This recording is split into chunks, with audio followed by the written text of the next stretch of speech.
Sathanda ukubingelela abalandeli be-channel Siyachaza noma igama elinguHlengiwe Sibongo Wambotho. Namhlanje nginesifiso sokuthi ngichaze nje amagama ambalwa, mhlampe noma u-4 noma u-5 khona ezokwazi ukuthi umuntu eqonde kahle into esifuna ukuthi siyikhulume ngalamagama ngokwahlukanisa-ke nga-one nga-one, noma kakhulukazi leli ekuyilona engifuna ukuthi ngilichaze elikhomba isimo sento abantu abanye mhlampe abangayinakile ngaleyo ndlela noma okungafiki ngokuyibona ngaleyo ndlela noma ngokunikwa ngaleyo ndlela. Ake ngichaze la amagama aqala ngo-I agcina ngo-ma. Inyanga. Yini inyanga? Umuntu okwazi ukusiza abantu ngokusebenzisa umhlaba noma umhlabathi noma izihlahla noma amakhambi, inhlabathi leyo ekwazi ukumilisa-ke zonke lezi zinto eziphezu komhlabathi, ekwazi ukuthi asebenzise, aphinde futhi asebenzise noma ngabe izilwanyana-ke ezithize ehlukahlukene ngendlela asuke asebenza ngayo. Kodwa konke usuke efuna ukuthi kube khona impilo kumuntu ngendlela asuke enza ngayo. Igcina ngo-A, inyanga. Sisiya isangoma. Umuntu loyo osuke esebenzisa yena umoya wakhe nje noma impepho kwamahlamvana awomile nomhlabathi noma nomhlaba nokungaphezu komhlaba, ukwazi ukulekelela ukubhekela umuntu ngesimo asuke ebhekene naso ngaleso sikhathi eqonde impilo. Siphinde siye egameni elithi injula. Yini injula? Umuntu loyo osuke ekwazi ukuya ezimpandeni zanoma ngabe yini into asuke eyifuna ngaleso sikhathi, kakhulukazi mhlampe ngokwempilo yomunye umuntu noma ngokolwazi oluthize oluqondene mayelana nomhlaba. Kodwa yonke lento usuke yenza ekhanda lakhe esebenzisa indlela adalelwe ngayo ukwazi ukuthi abheke isimo saleyo yinto ukuze agcine eyitholile. Kuthiwa-ke lo muntu injula ukuze akwazi ukuthola injulo yaleyo yinto ukuthi ijule kangakanani ukuze akwazi ukuthola umphumela wesixazululo sento asuke eyifuna ukuze kusizakale umuntu noma kuze kulunge isimo esithize-ke bafowethu. Kuhlukene-ke kuba injula nokuba ukuze uthole injulo yanoma ngabe ikuphi umuntu asuke ekwenza, uyabona? Ekugcineni kwakho konke suke kufunakala impilo ukuze bephile labo bantu abasuke befunelwa leyo nto noma ukuze labo bantu abasuke besizwa ngaleso sikhathi. Ngibuye ngize isithunywa.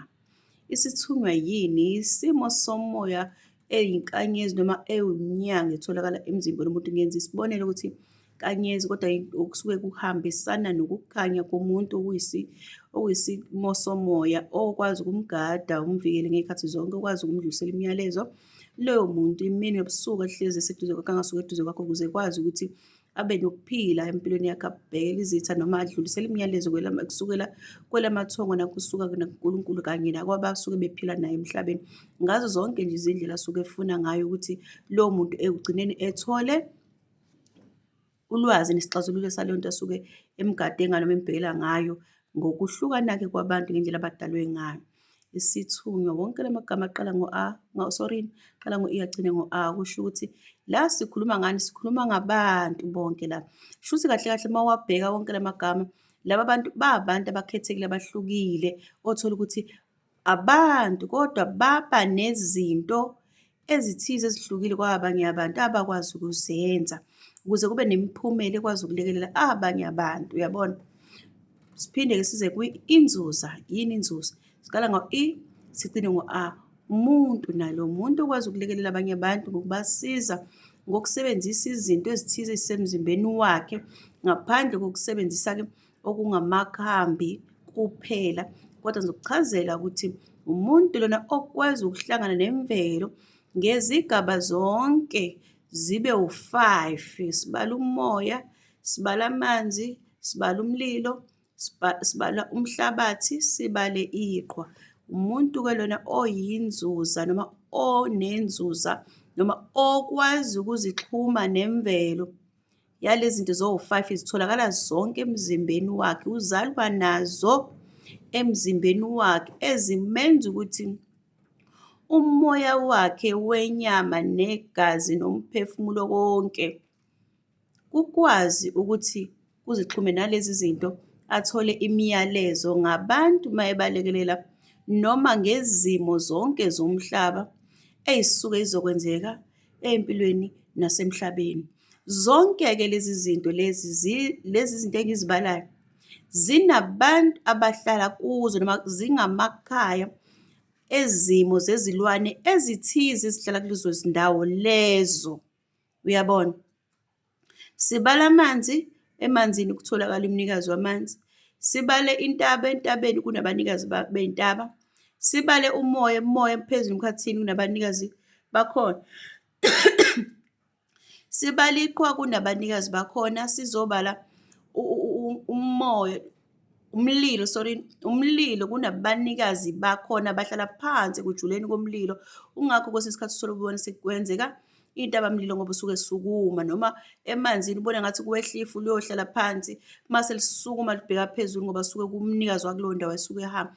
Lezi zindawo, lezi zinto engizibalile zikwazi-ke ukuxhumana nalo muntu lona osuke ekudalelwe nje ngqo ukuthi yena ngokwemvelo uyakwazi umphefumulo, uyakwazi yena ngeso lakhe lesithathu nengilosi yakhe nabantu bakubo bonke abamdalile ukuzixhuma nalezi zinto lezi ukuze akwazi ukuthola imiyalezo esuke ifanele itholakale noma ifanele ukuthi yenzeke.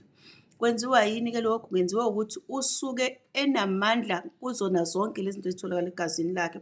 Ngokukunyakaza nangokudlikiza koku-vibrate-a komzimba wakho kwenza ukuthi yonke lezi zinto lezi zikwazi ukumnikeza umyalezo wangaleso sikhathi othola ukuthi usefanele awuze usendaweni ethize kuzozamazama umhlaba, noma endaweni ethize kumele kuzamazame umhlaba, noma endaweni ethize kuzoqubuka umlilo, noma endaweni ethize akuqubeke umlilo, noma endaweni ethize kuzoba nesiphepho, noma endaweni ethize akuyoba nesiphepho esizokwenzeka, noma endaweni ethize lizokhithika, noma endaweni ethize alikhithike. Kwenziwa yini lokhu? Kwenziwa-ke izimo zabantu abahlala ngaphansi noma abahlala ngaphezu komhlaba ngendlela abawuhlonipha ngayo noma ngendlela abangawuhloniphi ngayo. Laba bantu laba, lento engibala lapha kuthiwa inzuza. Isuke isho ukuthini? Isuke isho ukuthi makwenzeke lokho osuke fanele kwenzeke ngaleso sikhathi, mangabe kuhle noma kubi, abathize ngaleso sikhathi ngazo lezi zinto bese bekwazi ukuthola-ke into ewumvuzo ongaze uyibale ngokuthi inzuzo yezimo zezinto abazenzile noma ngendlela abenze ngayo ekuhlaleni noma ekuphileni kwabanye abantu noma kuye noma kubanikazi bamanzi. Uthola ukuthi nihambile naye emanzini afike nenze ukuthize laphana izinto ezingahambisani nomnikazi wamanzi, okwenza ukuthi njengoba bangahambisananga nomnikazi wamanzi uthola ukuthi uyakwazi naye ukuzwa lokhu. Ngale ndlela ngokudinwa kwakhe loyana nawe uyakwazi ukubamba loyo muntu.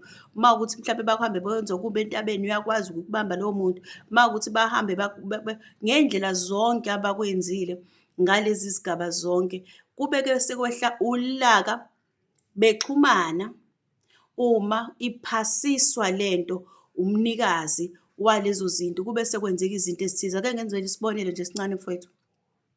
Nakhu-ke abantu sebevele babamba inkosazana yamanzi. Ngikwenzela isibonelo esilula khona uzoyizwa lento. Sebebamba inkosazana yamanzi, nangu-ke lo muntu ohlala ngaphezulu komhlaba, lo muntu okwazi ukuxhumana nemvelo, kakhulukazi imvelo esuke okuyiyo ephila ngokokuphefumula ngokungamandla noma ngomhlabathi. Uthola ukuthi uyakwazi ukuxhumana nenhlabathi, uyakwazi uzondindizela umhlaba noma kuzoba khona imizizimo ethize izodala izifo ey'nkulu noma ey'ningi endaweni. Nakhu-ke sebesukile-ke abathize bahamba bothatha-ke inkosazana yamanzi. La ngaleso sikhathi lo muntu onenzuza, umuntu mekuthiwa unenzuza, kusho ukuthi kahle kahle unomphumela wenzuzo yesimo sento esizokwenziwa abantu abathize. Bayakwazi laba bantu ukuxhumana. Into yokuqala ngambhalela phezulu, okwesibili futhi engakwazi ukuzwa emzweni wakhe vele alisho igama kuthiwa kuzokwenzeka into ethize endaweni ethize, ngoba abasemanzini noma kuzovele kuqhume ulwandle likhiphele ngaphandle lilimaze abantu, ngoba emanzini noma endaweni ethize kube nabantu abadiniweyo ngesimo senziwa abantu baphezulu. Bonke laba bantu bayaxhumana, yabona. Uthola ukuthi uma ukuthi futhi egcizelela uzobona sekubhalwe phezulu noma sekunezithombe noma amafu ekhombisa izithombe ezitshengisa ukuthi hawu kungase kuphume ulwandle, ngase kuphinde ubone amafu. Uthi uma ubuka phezulu ubona ukuthi lenze amagagasi, uthi uyabona lenze ofishi abangabantu. Ngenza iy'bonela ngezinto abasuke bekutshengisa zona ngaleso sikhathi. Thola ukuthi-ke ngaso sikhathi uzothi uyabona libe seliyaphuma ulwandle, uzothi uyabona hawu nansi le ndaba isikhona. Yileyo ndlela-ke abaxhumana ngayo okwaloyo muntu ukuthi akhuze labantu abaphila nabo, ngoba nabo bayakwazi ukukhuza bekhuzele abantu abaphila nabo uma ngabe kuthiwa laba abangephezu komhlaba abantu abahamba phezu komhlaba bakwazi ukuba nento ethi umntwana owenzeke kanje endaweni ethize walimala kanjani njani njani njani. Ngaleyo ndlela kube seke kuyaxhunywana, ake ngisho kanjalo, kuyaxhunywana. Ingakho futhi noma bekutshengisa uthole ukuthi bakhombisa ukuthi kuzoba nolaka oluthize, uthole ukuthi bazobhala phezulu, kuzoba nomlilo mhlawumbe emhlabeni othize, utshengisa utshelwa umnikazi ukuhlala ekujuleni, abanye bakubiza ukuthi kuthiwa intabamlilo, uyabona? Kunomnikazi ohlala phakathi emlilweni ohlala emalangabini yena, ukuthi uma ezophuma uthole ukuthi kuzobe sekuba khona lento ekuthiwa i-volcano. Akuvele nje kusuke kuzenzakalele nganzakwethu. Bayakwazi-ke ukuthi badlulise umyalezo nalaba bantu abaphila emhlabeni abahamba ngezinyawo zombili, ngoba khumbula kwathiwa umuntu uyobusa phezu kwezilwane. Kunabantu abakwazi ukuxhumana kanjalo nezimo zezilwane zemvelo, bafowethu. Uma kukanjalo uzobe sekwenza ukuthi akubhale phezulu noma alethe ngamafu, ubona amafu ezibhakabhaka ezibovu phezulu, okutshengisa ukuthi kunendawo lapha kuzokwenzakala khona umonakalo othize, kuze kushe abantu noma kuze kube khona umlilo noma kube khona ingozi enkulu. Basuke bekutshengisa-ke yena ukubamba kuqala ngoba uwumnikazi womlilo yena, yabona? Masetshela laba abahlangana nabo ababizwa ngokuthi inzuza, umuntu okwazi ukuletha imiyalezo wesenzo sezinto ezizotholwa abantu ezinhle noma ezimbi, efanele zenzeke kubantu ezimbi noma ngabe ezinhle, uyabona? Yileyo nto-ke bafethu abasuke beyichaza ukuthi lo muntu uyakwazi ukuxhumana nazo zonke lezi zinto lezi ey'lwane. Akukona nje ukuthi uma kuthiwa kukhulunywa ngenzuzo kukhulunywa ngomuntu noma ngesilwane, cha, kukhulunywa ngomuntu la okwazi ukuhlangana nemvelo ngokudonsa imiyalezo, ngoba emzimbeni wakhe wadalwa wazalwa enazo zonke izinzwa zokuzwa imiyalezo elethwa amakhosi ezintaba, awasemanzini, awasentabeni, awasekujuleni phansi komhlaba, awaphezulu emoyeni emkhathini, awaseqhweni, ngey'ndlela zonke ey'hlukeneyo ukwazi ukubamba imiyalezo. Ngaleyo ndlela uyakwazi lowo muntu ukuba nezwi ukubona laba bantu, uyakwazi ukuba nezwi ukubona laba bantu ngey'ndlela zonke ngoba behlukene kanjalo, ngoba yonke lento isuke isebenza emzimbeni wakhe ngokukwazi ukuyibamba. Futhi bayakwazi ukuthi umoya bawusebenzise ukwenza ini, umuntu angakwazi ukuphefumula, suffocation kumuntu lowo muntu bayakwazi ukusebenzisa, niyakwazi ukusebenzisana nalezo zinto naleyo ndawo ekanjalo. Bayakwazi futhi ukwenza umuntu ophila emhlabeni bani akangakwazi ukuphefumula. Iyona yonke into bayakwazi ukwenza yonke into, uma beyikhuluma iyakwazi ukuyenzeka, belekelelana. Umuntu obizwa ngokuthi lo inzuza, mnikeze umvuzo azowuzuza, inzuzo yakhe enhle noma embi. Uma bebhekela umuntu, akwenzela isibonelo futhi, uma bebhekela ukuthi ukubhekela umuntu, nangu-ke usesiza umuntu ngoba bakwazi ukuyibamba yonke imimoya yonke. Uma loyo muntu uthole ukuthi ubhekela umuntu izinkinga zakhe ezisuke zimphethe, umuntu okuthiwa inzuza ozixhuma nemvelo ukuze akwazi ukuthola imiyalezo, ukuze akwazi ukuthola izinto eziwumvuzo omuhle kumuntu noma ngabe umvuzo omumbi. Lalela-ke into ayenzayo lo muntu okokuqala, akasebenzisi-ke ngenza kwethu ukuthi mhlambe khona umuthi azowusebenzisa noma ini, uyayixhuma nje kuwe akhulume naye lowo muntu. Ngoba kwenze njani? Ngoba kwenzakalani? Kusuka zonke lezi zigaba lezi zo-5, umhlabathi noma inhlabathi noma umlilo, umoya, iqhwa, mase kuzoba okokugcina amanzi. Nakhu-ke sekubheka wena esekubuka ukuthi usibani ungubani na, zonke lezi zinto ziyasuka. Bhekwe emanzini, amanzi ayasondela, akubheke ukuthi ulo muntu uyatholakala yini emanzini. Uma etholakala emanzini, itholakala ngasiphi isigaba noma ngayiphi inkulumo. Lo muntu utholakala ngenkulumo ethi ekhaya kubo fanele kube ukuhambe kuyogezwa labantu abadlula abangagezelwa. Ngenza iy'bonelo ukuthi amanzi ayasondela, akwazi ukuveza lo muntu ukuthi lo muntu lona ungcolile, ayamdinga amanzi. Nangokunye noma ekhaya kunenhlambuluko enje noma lo muntu lona umbethe, kodwa umbethe izidalwa ezingcolileyo ngendlela ethize, fanele ngabe umoya wakhe uyakwazi ukusebenza ngoba unje into ekanjalo. Sibuye size lapha, nanku umlilo usho ukuthini kuyena? Uma uthi uyambheka nanku umlilo usondele, utshengisa ukuthi hawu, kunolaka oludalwa umndeni ongasekho ngoba kwenzeka kwaxatshwa noma umndeni waphakamiselana iy'khali, noma yena qobo lakhe wenze into engafunakali phakathi kwekhaya, noma wabanga umsindo noma wenza into ethize eyenza ukuthi kube khona iziguli ekhaya. Sekunolaka, ingakho uthola ukuthi isikhathi esiningi abantu abaningi ngiphuphe umlilo, ngiphuphe lokhu kusho bekutshengisa ukuthi kunolaka ekhaya, kodwa zonke lezi ziyasondela zikutshengisa, hawu, nakhu ngiphuphe iqhwa, sorry, nali iqhwa kuyasondela, hawu leli qhwa elivela phansi kwalo muntu lihle noma limbi na?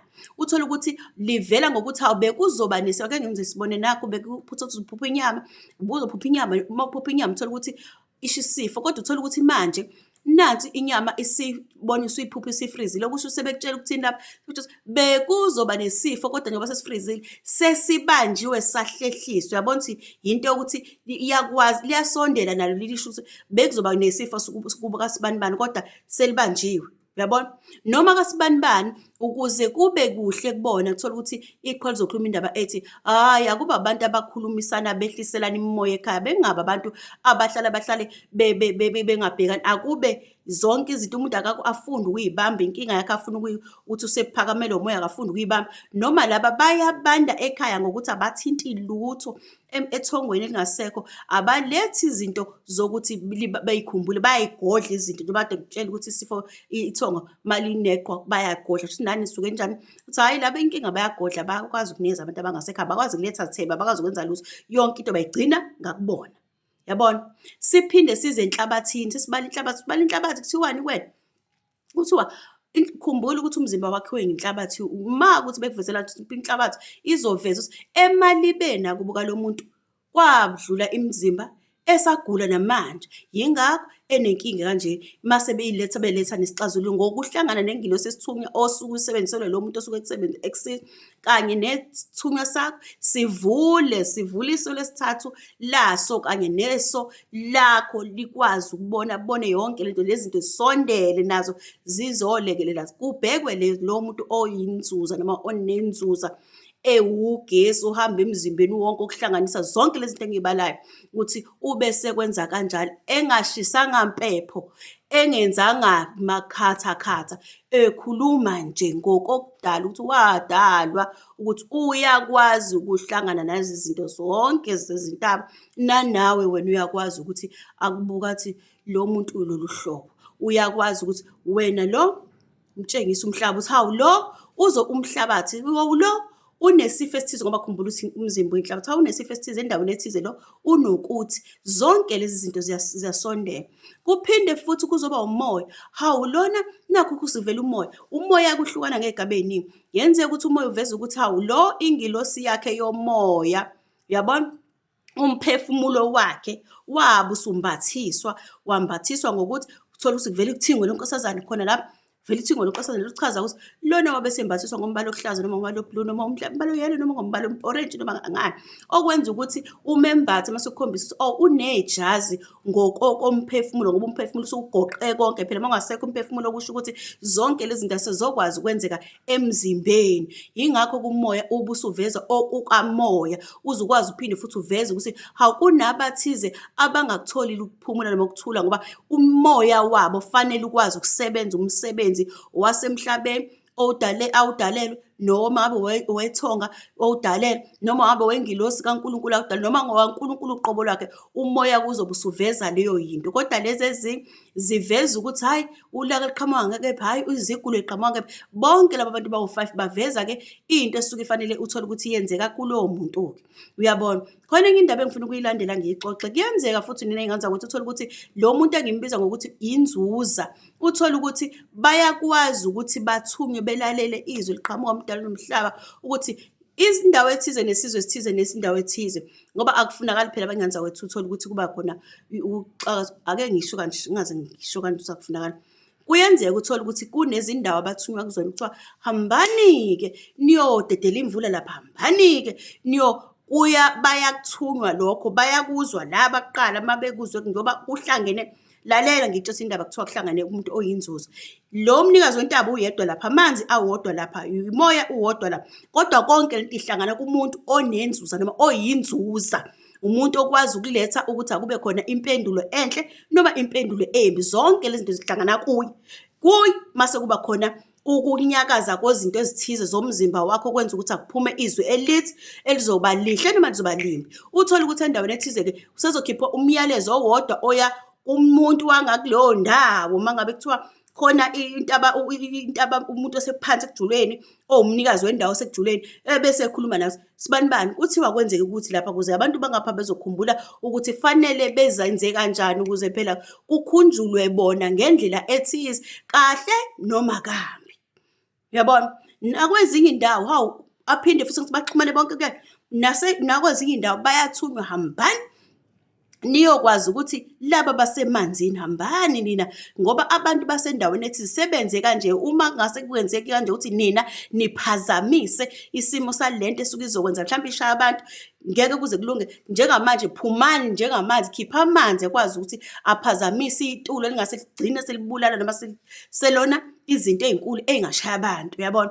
Kuningi kwenzeka ngey'ndlela ey'ningi, noma nina abaphezulu sukani ninyakaze nikwazi ukuthi suse konke okusuke kwenziwe, ngoba ngaso sonke isikhathi uNkulunkulu abantu bakhe uhlezi ebavikela. Kodwa ngendlela okwenzeka ngayo, ukhipha umyalelo ozokwazi ukuthi loya muntu obekwe lapha phansi makakwazi ukuba nokulalela kwey'ndlebe ukuthi selikhulunyiwe izwi. Njengamanje obani abasondela abaseduze kwaleyo ndawo okwazi ukuthi bekhuze ngalesi sikhathi sokuthi kwenzeka lezi zinto lezi, mlilo nani nani nani. Yebo, phela kusuke kukhona abathize abathola ukuthi bangasa sebesenkingeni. Umuntu-ke ngendlela asuke ekuthola ukuthi into yehle kuye ngaleso sikhathi kusuke kukhona mhlampe kungenzeka ukuthi ukhethe mhlampe efana nokuthi itaxi izovele ibaginqe bonke abantu ukuthi uhambe oyedwa. So leyo nto-ke into esuke isiqondene mhlampe nomsamo, noma ngabe sekuqondene nabathakathi, into esingeke sikwazi ukuyenza, mhlampe usukulula kahle kahle.